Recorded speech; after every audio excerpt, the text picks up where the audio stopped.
Excel techno school, Guruvayanakere, Venur. Admission open now. ಇನ್ನು ಕಾಂಗ್ರೆಸ್ ಕ್ರಾಂತಿಗೆ DCM DK Shivakumar checkmate ಇಟ್ರ ಅವ್ರಿಗೆ ಆಗಿದ್ರೆ ಸಿಎಂ ಪುತ್ರ ಯತೀಂದ್ರ ಸಿದ್ದರಾಮಯ್ಯನವರು. ಇದು ಬಹುಶಃ ಒಂದು ರೀತಿ ಚರ್ಚೆಗೆ ಕಾರಣವಾಗ್ತಾ ಇರೋದು. ಯಾಕಂದ್ರೆ ಇಲ್ಲಿ ನವೆಂಬರ್ ಕ್ರಾಂತಿ ಚರ್ಚೆ ಆಗ್ತಾ ಇದೆ, ಕಾಂಗ್ರೆಸ್ನಲ್ಲೂ ಕೂಡ ಕ್ರಾಂತಿ ಆಗುತ್ತೆ ಅನ್ನುವಂಥ ಮಾತಿದೆ. ಸೊ ಎಲ್ಲೋ ಒಂದು ಕಡೆ ಈ ಹೇಳಿಕೆ ಮುಖಾಂತರ ಡಿಸಿಎಂ ಡಿಕೆ ಶಿವಕುಮಾರ್ ಅವ್ರಿಗೆ ಯತೀಂದ್ರ ಸಿದ್ದರಾಮಯ್ಯ ಚೆಕ್ಮೇಟ್ ಇಟ್ರ, ಈ ಪ್ರಶ್ನೆ ಕೂಡ ಉದ್ಭವಿಸ್ತಾ ಇದೆ. ಪಂಚಮುಖಿ ಆಂಜನೇಯ ಸ್ವಾಮಿ ದೇವಸ್ಥಾನದಲ್ಲಿ ಡಿಸಿಎಂ ಡಿಕೆ ಶಿವಕುಮಾರ್ ಒಂದು ಸಂಕಲ್ಪವನ್ನು ಮಾಡಿಕೊಂಡಿದ್ರು. ಅಂದರೆ ಇರಬಹುದು ಅವರ ರಾಜಕೀಯದ ಒತ್ತಾಸೆಗಳು, ಅವರ ಒಂದು ಕಂಫರ್ಟಬಿಲಿಟಿ ಜೊತೆಗೆ ಒಳ್ಳೇದಾಗಬೇಕು ಅನ್ನುವಂಥ ಸಂಕಲ್ಪ ಅದಿರಬಹುದು. ಅವರ ಸಂಕಲ್ಪದ ನಡುವೆನೇ ಅವರು ಸಂಕಲ್ಪ ಮಾಡಿಕೊಳ್ತಾರೆ ಒಂದು ಕಡೆ, ಮತ್ತೊಂದು ಕಡೆಯಲ್ಲಿ ಅವರ ಸಂಕಲ್ಪದ ನಡುವೆನೇ ಯತೀಂದ್ರ ಸಿದ್ದರಾಮಯ್ಯ ಈ ಒಂದು ಸಂದೇಶವನ್ನು ಪಾಸ್ ಮಾಡಿದ್ದಾರೆ.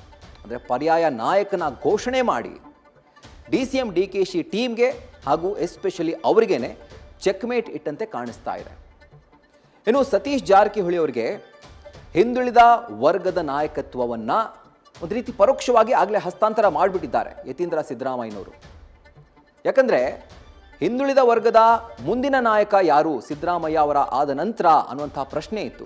ಎಲ್ಲ ಒಂದು ಕಡೆ ನಮ್ಮ ಟೀಮ್ ಕಡೆಯಿಂದ ಈ ಹೆಸರು ರೆಡಿ ಇದೆ ಅಂತ ಹೇಳಿ ಕೇವಲ ಡಿ ಕೆ ಶಿ ಅವರ ಟೀಮ್ ಅಷ್ಟೇ ಅಲ್ಲ, ಇಡೀ ರಾಜ್ಯದ ಜನತೆಗೆ ಒಂದು ಸಂದೇಶವನ್ನು ಕೊಟ್ಟಿದ್ದಾರೆ. ಬಟ್ ಈಗ ಇದು ಕೇವಲ ಯತೀಂದ್ರ ಸಿದ್ದರಾಮಯ್ಯನವರ ಹೇಳಿಕೆನಾ ಅಥವಾ ಅವರ ತಂದೆ ಸಿ ಎಂ ಸಿದ್ದರಾಮಯ್ಯನವರ ಜೊತೆಗೆ ಚರ್ಚೆ ಮಾಡಿ ಈ ಹೇಳಿಕೆಯನ್ನು ನೀಡಿದ್ರಾ? ಯಾವುದೇ ಸ್ಪಷ್ಟನೆ ಇಲ್ಲ. ಆದರೆ ಅಹಿಂದ ಆಟಕ್ಕೆ, ಅಂದರೆ ಈ ಒಂದು ದಾಳವನ್ನು ಸಿದ್ದರಾಮಯ್ಯನವರ ಬಣ ಏನು ಉರುಳಿಸಿದೆ, ಈ ಆಟಕ್ಕೆ D C M D K Shivakumar ಅವರ ಪ್ರತಿತಂತ್ರ ಏನು? ಈ ಪ್ರಶ್ನೆ ಈಗ ಕಾಂಗ್ರೆಸ್ನಲ್ಲೇ ಚರ್ಚೆ ಆಗ್ತಾ ಇದೆ. ಯಾಕಂದರೆ ಒಂದು ಕಡೆ ಅಹಿಂದ ದಾಳವನ್ನು ಉರುಳಿಸ್ತಾರೆ, ಮತ್ತೊಂದು ಕಡೆಯಲ್ಲಿ ನಮ್ಮ ತಂದೆಯ ಸ್ಥಾನವನ್ನು ಮುಖ್ಯಮಂತ್ರಿಯಾಗಿ ಯಾರಾದರೂ ಮತ್ತೆ ತುಂಬ್ತಾರೆ ಅಂತಂದರೆ ನಮ್ಮ ತಂದೆಯವರ ಆದ ನಂತರ ಅದು ಕೇವಲ ಸತೀಶ್ ಜಾರಕಿಹೊಳಿ ಅವರು ಮಾತ್ರ ಅನ್ನುವಂಥ ದಾಟಿಯಲ್ಲಿ ಇವತ್ತು ಯತೀಂದ್ರ ಸಿದ್ದರಾಮಯ್ಯನವರು ಹೇಳಿಕೆಯನ್ನು ಕೊಟ್ಟಿರೋದು. ಸೊ ಯಾವಾಗ ಅವರು ಈ ಹೇಳಿಕೆಯನ್ನು ಕೊಟ್ಟರೋ ದೊಡ್ಡ ರಾಜಕೀಯ ಸುನಾಮಿಗೆ ಇದು ಕಾರಣವಾಗಿದೆ. ಯಾವಾಗ ಇದು ದೊಡ್ಡ ಸ್ವರೂಪವನ್ನು ಪಡ್ಕೊಳ್ತು ಅಂತ ಅವ್ರಿಗೆ ಗೊತ್ತಾಯಿತೋ ಅವರ ಹೇಳಿಕೆಗೆ ಅವರು ಸ್ಪಷ್ಟನೆ ಕೊಡುವಂಥ ಕೆಲಸವನ್ನು ಮಾಡಿದ್ದಾರೆ ಯತೀಂದ್ರ ಸಿದ್ದರಾಮಯ್ಯನವರು. 2028ರ ಚುನಾವಣೆ ಗಮನದಲ್ಲಿಟ್ಟುಕೊಂಡು ನಾನು ಹೇಳಿದ್ದೇನೆ, ರಾಜಕೀಯ ಉತ್ತರಾಧಿಕಾರಿ ಬಗ್ಗೆ ನಾನು ಮಾತಾಡಿಲ್ಲ. ಸೈದ್ಧಾಂತಿಕವಾಗಿ ಅಂದರೆ ಐಡಿಯಾಲಜಿಕಲಿ ರಾಜಕಾರಣ ಅಕಸ್ಮಾತ್ ನಮ್ಮ ತಂದೆಯವರು ಬಿಟ್ಟರೆ ನೆಕ್ಸ್ಟ್ ಯಾರು ಮಾಡ್ತಾರೆ, ಯಾರು ಲೀಡ್ ಮಾಡ್ತಾರೆ ಅಂತಂದರೆ ಆ ರೀತಿಯಲ್ಲಿ ನಾನು ಸತೀಶ್ ಅವರ ಹೆಸರನ್ನು ಹೇಳಿರೋದು. ಇದೇ ಉದ್ದೇಶನ ಇಟ್ಕೊಂಡು ನಾನು ಅವರ ಹೆಸರನ್ನು ಹೇಳಿದೆ ಅನ್ನುವಂಥ ಸ್ಪಷ್ಟನೆ ಅನ್ನೋದಕ್ಕಿಂತ ಯೂಟರ್ನ್ ಅಂತ ಹೇಳ್ಬೋದು. ಏನು ಹೇಳಿದ್ದು, ತಂದೆಯವರು ಯಾವಾಗಲೂ ಕೂಡ ಸಾಮಾಜಿಕ ನ್ಯಾಯದಲ್ಲಿ ನಂಬಿಕೆ ಇಟ್ಕೊಂಡಿರೋವಂಥವ್ರು, ಕಾಂಗ್ರೆಸ್ನ ಜಾತ್ಯತೀತ ಸಿದ್ಧಾಂತ ನಂಬಿಕೆ ಇಟ್ಕೊಂಡಿರೋರು. ಅದೇ ಸಿದ್ಧಾಂತಗಳಲ್ಲಿ ಸತೀಶ್ ಜಾರಕಿಹೊಳಿ ಅವರು ಕೂಡ ನಂಬಿಕೆ ಇಟ್ಕೊಂಡು ಅದೇ ಪ್ರಕಾರ ನಡ್ಕೊಂಡು ಹೋಗ್ತಿರೋರು. 2028 ಆದಮೇಲೆ ಚುನಾವಣೆಗೆ ತಂದೆಯವ್ರು ನಿಂತ್ಕೊಳ್ಳಲ್ಲ ಅಂತ ಹೇಳಿದ್ದಾರೆ. ಸೊ ಅದಾದಮೇಲೆ ಆ ಕಾಂಗ್ರೆಸ್ ಸಿದ್ಧಾಂತನ ಇಟ್ಕೊಂಡು, ಜಾತ್ಯತೀತ ಸಿದ್ಧಾಂತ ಇಟ್ಕೊಂಡು ಎಷ್ಟೊಂದು ಜನ ರಾಜಕಾರಣಿಗಳು ಇದ್ದಾರೆ ನಮ್ಮ ಪಕ್ಷದಲ್ಲಿ, ಬಹಳಷ್ಟು ಯುವ ರಾಜಕಾರಣಿಗಳಿದ್ದಾರೆ. ಸೊ ಅವ್ರನ್ನೆಲ್ಲ ಅವ್ರು ಲೀಡ್ ಮಾಡಲಿ, ಅವ್ರಿಗೆಲ್ಲರೂ ಮಾರ್ಗದರ್ಶನ ಕೊಡಲಿ ಅಂತ ಅಷ್ಟೇ ನಾನು ಯಾಕೆ ಹೇಳಿದೆ ಅಂತಂತಂದರೆ ಅವರು ಕೂಡ ಅದೇ ಸಿದ್ಧಾಂತಗಳ ನಂಬಿಕೆ ಇಟ್ಕೊಂಡಿರೋರು. ಸೊ ಆ ರೀತಿ ಆ ಥರ ಜಾತ್ಯತೀತ ಸಿದ್ಧಾಂತ, ಸಾಮಾಜಿಕ ನ್ಯಾಯ ಸಿದ್ಧಾಂತ ಇದ್ರೊಂದು ನಂಬಿಕೆ ಇಟ್ಕೊಂಡು ಬೇಕಾದಷ್ಟು ಜನ ಲೀಡರ್ಗಳಿದ್ದಾರೆ. ತಂದೆಯವರು ಈಗ ಅವ್ರನ್ನೆಲ್ಲ ಲೀಡ್ ಮಾಡ್ತಾ ಇದ್ದಾರೆ. 2028 ಆದಮೇಲೂ ಮತ್ತೆ ಅದೇ ರೀತಿ ಲೀಡ್ ಮಾಡ್ತಾರೆ ಇಲ್ವೋ ಗೊತ್ತಿಲ್ಲ. ಸೊ ಹಾಗಾಗಿ 2028 ಮೇಲೂ ಕೂಡ ನಮಗೆ ಆ ರೀತಿ ಲೀಡ್ ಮಾಡೋರು ಬೇಕು, ಆ ಸೈದ್ಧಾಂತಿಕವಾಗಿ ರಾಜಕಾರಣ ಮಾಡುವಂಥವ್ರು ಬೇಕು. ಅಂಥ ನಾಯಕರಲ್ಲಿ ಸತೀಶ್ ಜಾರಕಿಹೊಳಿ ಸಾಹೇಬರು ಕೂಡ ಒಬ್ಬರು. ಸೊ ಹಾಗಾಗಿ ಆ ಥರ ಯಾರ್ಯಾರು ಆ ಸಿದ್ಧಾಂತಕ್ಕೆ ನಂಬಿಕೆ ಇಟ್ಕೊಂಡಿದ್ದಾರೆ ಎಲ್ಲ ರಾಜಕಾರಣಿಗಳು ನಾವು ಮಾರ್ಗದರ್ಶನ ಮಾಡಿ ಕೊನೆ ದಿನಗಳಲ್ಲಿದ್ದಾರೆ. ಈಗ ಸಿದ್ದರಾಮಯ್ಯ ಕೊನೆ ದಿನಗಳಿದ್ದಾರೆ. ಕೊನೆ ದಿನಗಳಿಂದ 2028 ಗಮನದಲ್ಲಿ ಇಟ್ಕೊಂಡು ನಾನು ಹೇಳಿದ್ದು ಕೊನೆ ದಿನ ಅಂತಂತಂದ್ರೆ ನಾಳೆ ಕೊನೆ ದಿನ. ಸರ್, ಈಗ ತಾವು ಹೇಳಿದ್ರೆ ವೈಚಾರಿಕವಾಗಿ ಪ್ರಗತಿಪರ ತತ್ವ ಸಿದ್ಧಾಂತ ಒತ್ಕೊಂಡಿದ್ದಾರೆ. ಹೌದು, ಕಾಂಗ್ರೆಸ್ ಸಿದ್ಧಾಂತ ಅಂತಂದರೆ ಜಾತ್ಯತೀತ ಸಿದ್ಧಾಂತ, ಪ್ರಗತಿಪರವಾದಂಥ ಸಿದ್ಧಾಂತ, ಸಾಮಾಜಿಕ ನ್ಯಾಯ ಸಿದ್ಧಾಂತ. ಸೊ ಆ ಸಿದ್ಧಾಂತದಲ್ಲಿ ನಂಬಿಕೆ ಇಟ್ಕೊಂಡಿರೋರಿಗೆ ಇವ್ರು ಲೀಡ್ ಮಾಡಲಿ ಅಂತ ನಾನು ಸರ್. ಈಗ ಉತ್ತರಾಧಿಕಾರಿ, ಮುಂದಿನ ರಾಜಕೀಯ ಉತ್ತರಾಧಿಕಾರಿ, ರಾಜಕೀಯ ಉತ್ತರಾಧಿಕಾರಿ ಬಗ್ಗೆ ಮಾತನಾಡಿಲ್ಲ. ನಾನು ಹೇಳಿದ್ದು ಸೈದ್ಧಾಂತಿಕವಾಗಿ ರಾಜಕಾರಣ ಮಾಡೋರಿಗೆ ಅವರು ಲೀಡ್ ಮಾಡಲಿ. ಯಾಕಂದ್ರೆ ಕೂಡ ಅವರು ಕೂಡ ಒಬ್ಬರು ಸೈದ್ಧಾಂತಿಕ ರಾಜಕಾರಣಿ.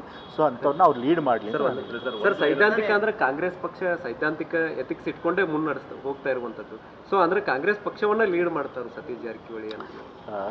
ಕಾಂಗ್ರೆಸ್ ಪಕ್ಷದ ಸಿದ್ಧಾಂತನೇ ಜಾತ್ಯತೀತ ಸಿದ್ಧಾಂತ. ಬಟ್ ನಿಜವಾಗ್ಲೂ ಆ ಸಿದ್ಧಾಂತಕ್ಕೆ ಹೋಲ್ಡ್ ಆನ್ ಆಗಿ ಅದನ್ನು ನಡ್ಸ್ಕೊಂಡು ಹೋಗುವಂಥವ್ರು ಎಲ್ಲ ನಾಯಕರುಗಳು ಇಲ್ಲ. ಯಾಕೆಂತಂತಂದರೆ ನಾವೆಲ್ಲ ಇನ್ನೂ ಯುವ ರಾಜಕಾರಣಿಗಳಿದ್ದೀವಿ. ಅವರಷ್ಟು ದೊಡ್ಡ ಲೀಡ್ ಹಿರಿಯ ನಾಯಕರಲ್ಲಿ ಆ ಥರದ್ದು ಭಾಳ ಕಮ್ಮಿ ಇರ್ತಾರೆ. ಸೊ ಅಂಥವ್ರು ಲೀಡ್ ಮಾಡಲಿ ಎಲ್ಲರೂ ಕೂಡ ಅಂತ ಹೇಳಿ.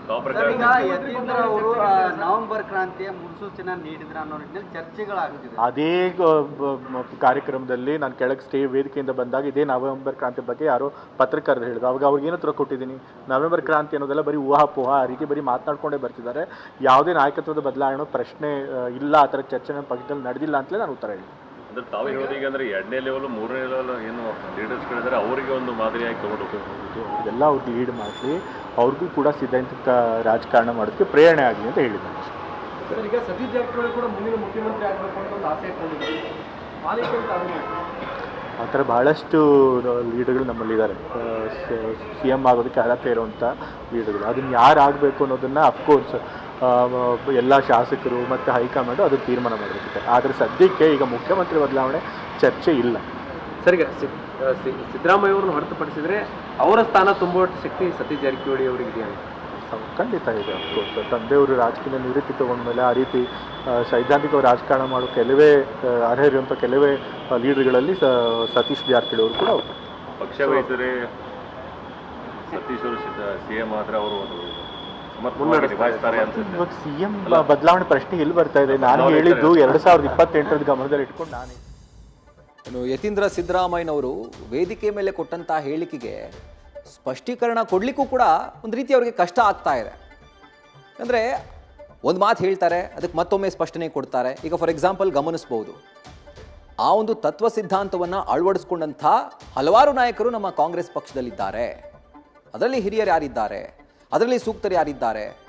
ಹಾಗಾಗಿ ಸತೀಶ್ ಅವರ ಹೆಸರನ್ನು ನಾನು ಘೋಷಣೆ ಮಾಡಿದೆ ಅಥವಾ ಹೇಳಿದೆ ಅನ್ನುವಂಥ ಮಾತನ್ನು ಯತೀಂದ್ರ ಸಿದ್ದರಾಮಯ್ಯನವರು ತಮ್ಮ ಹೇಳಿಕೆ ಏನಿತ್ತು, ವೇದಿಕೆ ಮೇಲೆ ಕೊಟ್ಟಂಥ ಹೇಳಿಕೆ, ಅದಕ್ಕೆ ಸ್ಪಷ್ಟೀಕರಣ ಕೊಡುವಂಥ ಪ್ರಯತ್ನಕ್ಕೆ ಅವರು ಕೈ ಹಾಕಿದ್ದಾರೆ.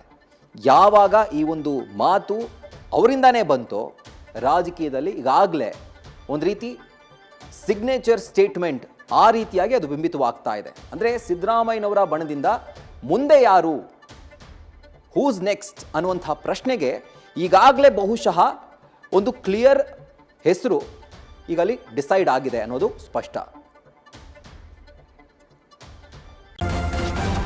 ನ್ಯೂಸ್ ಫಸ್ಟ್ ನಿರ್ಭೀತಿಯಿಂದ ನಿಮ್ಮ ಪರವಾಗಿ.